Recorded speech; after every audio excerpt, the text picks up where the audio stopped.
Hello friends, welcome to learning classes. आज हम आपको बताएंगे टॉप 10 जीके के क्वेश्चन जो कि आपके एग्ज़ाम के लिए उपयोगी होंगे और आज के लेटेस्ट करंट अफेयर। आज हमने थोड़ा सा चेंज करने की कोशिश करी है, जो कि है कि आपको पहले शॉर्ट में करंट अफेयर बता देंगे, फिर उनका डिटेल वर्जन लास्ट में हम आपको बताएंगे। तो चलिए शुरू करते हैं। आज का पहला क्वेश्चन है, महासागरों या ताज़े जल निकायों का अम्लीकरण कब होता है? जब वातावरण में अतिरिक्त कार्बन डाइऑक्साइड तेजी से उनमें समाहित हो जाता है तब यह होता है। इसका आप पिक्चर में देख सकते हैं। अगला क्वेश्चन है, जम्मू कश्मीर भूमि अनुदान नियम 2022 के तहत क्या बदलाव किया गया है? हाल ही में अभी बिल्कुल लेटेस्ट इसमें बदलाव किए गए हैं, जो कि है कि वर्तमान भूस्वामियों को उनकी लीज अवधि अब नहीं बढ़ाई जाएगी। पहले ये कुछ समय के लिए बढ़ा दी जाती थी। अगला क्वेश्चन है, हाल ही में प्यूमा इंडिया ने किसे ब्रांड एम्बेसडर बनाया है अपना? यह अनुष्का शर्मा जी को बनाया गया है। अगला क्वेश्चन है, फीफा विश्व रैंकिंग 2022 में कौन शीर्ष पर है? इसमें ब्राज़ील शीर्ष पर है, जबकि अभी अर्जेंटीना ने भले ही वर्ल्ड कप जीता है लेकिन इसमें नंबर 1 पर अभी ब्राज़ील है। अगला क्वेश्चन है, हाल ही में किस देश ने भारत की 16 फार्मेसी और फार्मा कंपनियों को ब्लैकलिस्ट किया है? यह नेपाल है। इसने हमारे देश की 16 ने फार्मा कंपनियों को ब्लैकलिस्ट कर दिया है, जिनमें कि दिव्या फार्मेसी जो कि बाबा रामदेव जी की है वह भी शामिल है, और यह कुल 16 हैं। हमारा अगला क्वेश्चन है, वित्त वर्ष 2022-23 के लिए सकल प्रत्यक्ष कर दर में कितने प्रतिशत की वृद्धि दर्ज की गई है? इसे इंग्लिश में ग्रॉस डायरेक्ट टैक्स कहा जाता है। इसकी ग्रोथ रेट 25.90% रखी गई है, 25.90%। अगला क्वेश्चन है, हिंदी भाषा में साहित्य अकादमी पुरस्कार 2022 के लिए किसे चुना गया है? यह श्री बद्री नारायण जी हैं। अगला क्वेश्चन है, हाल ही में ऑस्कर के लिए शॉर्टलिस्ट होने वाला पहला भारतीय गाना कौन सा बना है? यह गाना नाटू नाटू आरआर फिल्म का है। अगला क्वेश्चन है, 36वें एशियाई कुश्ती चैंपियनशिप 2023 की मेजबानी कौन करेगा? यह नई दिल्ली में होनी है और यह 28 मार्च से अप्रैल 2 तक रहेगी। अगला क्वेश्चन है, हाल ही में किस पूर्व एथलीट को उच्च सदन में उपाध्यक्षों के पैनल में नामित किया गया है? यह पीटी उषा को करा गया है। अगला क्वेश्चन है कि राष्ट्रीय गणित दिवस कब मनाया जाता है? यह 22 दिसंबर को मनाया जाता है, जो कि हाल ही में निकला है। लास्ट क्वेश्चन है, कौन सा राज्य भारत में पहली बार टेबल टेनिस श्रृंखला कार्यक्रम की मेजबानी करेगा? यह गोवा करेगा। आइए अब हम इनको थोड़ा सा डिटेल में देखते हैं, जो कि अभी हाल में न्यूज़ में है। जैसे कि पहला है, द ग्रेट लेक्स।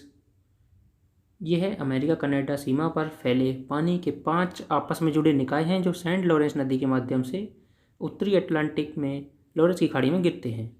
ये दुनिया के मीठे पानी की झीलों का सबसे बड़ा समूह है। महान झीलें में सुपीरियर, यूरोन, मिशिगन, एरी और ओंटारियो शामिल है। यूएस कनाडा की सीमा सुपीरियो झीलों, यूरोन, एरी और ओंटारियो से होकर गुजरती है। लेक मिशिगन पूरी तरह से अमेरिका में स्थित है। सुपीरियर झील क्षेत्रफल के हिसाब से दुनिया का सबसे बड़ा झील है। मिशिगन और यूरोन झीलों को कभी कभी एक जल निकाय माना जाता है। जब एक साथ लिया जाता है तो वह सतह क्षेत्र द्वारा दुनिया की सबसे बड़ी मीठी पानी की झील है। सुपीरियर झील और विक्टोरिया झील के बाद यूरो झील दुनिया की तीसरी सबसे बड़ी झील कही जाती है, जो कि ताज़े पानी का स्रोत है।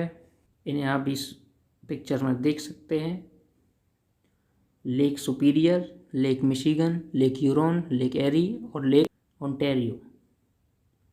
चलिए अगला न्यूज़ में टॉपिक जो है हमारा वह है जल निकायों का अम्लीकरण।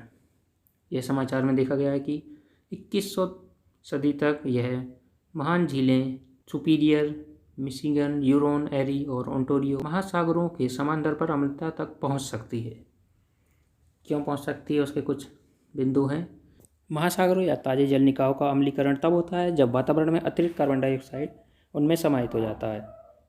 घरेलू औद्योगिक सीवेज निपटान और कृषि अपशिष्ट जैसे कचरे का निपटान समुद्र के अम्लीकरण और अन्य जल निकायों में योगदान देता है। कोयले, पेट्रोलियम आदि जैसे जीवाश्म ईंधन के बढ़ते उपयोग के वातावरण में बड़ी मात्रा में कार्बन डाइऑक्साइड निकलता है, जिससे अम्लीकरण होता है। वनों की कटाई की उच्च दर ने कार्बन सिंक को कम कर दिया है और वह CO2 की उच्च मात्रा में अवशोषित नहीं कर रहे हैं। वास्तव में अमेज़न के जंगलों के कुछ हिस्से CO2 के स्रोत बन गए हैं, इसमें अम्लीयता बढ़ जाती है। यह एक पिक्चर है, आप इसमें थोड़ा सा देख सकते हैं कि किस तरह से ये कोई फैक्ट्री दिखाई गई है जिससे कि CO2 रिलीज़ हो रही है, जो कि पानी में भले ही यह धुएं के रूप में देख लीजिए या फिर ये पानी में जो कचरा होता है वह डाला जाता है, जिससे कि ये पानी हमारा ख़राब हो रहा है। चलिए आगे बढ़ते हैं। जम्मू कश्मीर भूमि अनुदान नियम 2022, यह हाल ही में अभी आया नियम है। पहले देखते हैं क्यों न्यूज़ में है। जम्मू और कश्मीर के लेफ्टिनेंट गवर्नर ने जम्मू कश्मीर भूमि अनुदान नियम 2022 के तहत नए भूमि नियमों को अधिसूचित किया, जिसमें जम्मू कश्मीर भूमि अनुदान नियम 1960 का स्थान लिया। जम्मू कश्मीर भूमि अनुदान नियम 1960 भूतपूर्व जम्मू कश्मीर राज्य में पट्टे पर सरकारी भूमि देने के विशेष नियमों से संबंधित था। नियम के तहत श्रीनगर, जम्मू, गुलमर्ग और पहलगाम जैसे प्रमुख स्थानों को होटल, वाणिज्यिक संरचनाओं और आवासीय भवनों के निर्माण के लिए खोल दिया गया था। 1960 के भूमि नियमों के अनुसार ऐसे व्यक्ति को पट्टे पर भूमि नहीं दी जाएगी जो राज्य का स्थायी निवासी ना हो। सरकार औद्योगिक या वाणिज्य विकास के हित में या एक पंजीकृत धर्मार्थ समाज के पक्ष में इस प्रतिबंध को शिथिल कर सकती है। अब इसमें जो बदलाव किया गया है वह है, वर्तमान भूस्वामियों की लीज अवधि समाप्त होने की स्थिति में उनकी लीज अवधि नहीं बढ़ाई जाएगी। इसमें कहा गया है कि समाप्त आवासीय पट्टों को छोड़कर सभी पट्टों का नवीनीकरण नहीं किया जाएगा। पट्टा अवधि को घटाकर 40 वर्ष कर दिया गया है। 1960 के तहत यह 99 वर्ष तक थी। उन सभी संपत्तियों को सूचीबद्ध करने के लिए एक विशेषज्ञ समिति का गठन किया जाएगा जिनकी लीज अवधि समाप्त हो चुकी है। इन संपत्तियों की नए सिरे से नीलामी कर दी जाएगी। इससे गुलमर्ग जैसे पर्यटक आकर्षण के केंद्र प्रभावित होंगे, जहां 59 में से 56 होटलों के पट्टे पहले से ही समाप्त हो चुके हैं। पहलगाम, श्रीनगर और जम्मू कश्मीर में संपत्तियों की भी नीलामी होगी। सरकारी राजस्व के चूक करने वाला या धन शोधन निवारण अधिनियम 2002 के तहत दोषी ठहराए गए व्यक्ति या संस्था नीलामी में भाग लेने के लिए पात्र नहीं होंगे। शिक्षा, स्वास्थ्य देखभाल, कृषि, पर्यटन, कौशल विकास और पारंपरिक कला, शिल्प, संस्कृति और भाषाओं के विकास को बढ़ावा देने के लिए प्रशासन पट्टा भूमि उपयोग में विविधता लाएगा। भूमि में जल विद्युत परियोजनाओं, स्टेडियमों, खेल के मैदानों, व्यायामशालाओं या अन्य मनोरंजक उद्देश्यों के लिए पट्टे पर दिया जा सकता है। नए नियम में स्वरोजगार या पूर्व सैनिक, युद्ध विधवाओं और शहीदों के परिवारों के आवास के लिए भूमि पट्टे के प्रावधान भी हैं। भूमि का उपयोग प्रवासी श्रमिकों, भवनों और अन्य निर्माण श्रमिकों के लिए सुविधाओं के लिए भी किया जा सकता है। ये थे हमारे आज के करंट अफेयर जो कि न्यूज़ में थे। उम्मीद करते हैं कि अगर आपका इसमें से कोई क्वेश्चन आता है तो आप उसे ज़रूर पूरा करेंगे और उसे छोड़कर नहीं आएंगे। अगर आपको वीडियो में जानकारी अच्छी लगी हो तो चैनल सब्सक्राइब करें, शेयर करें, लाइक करें।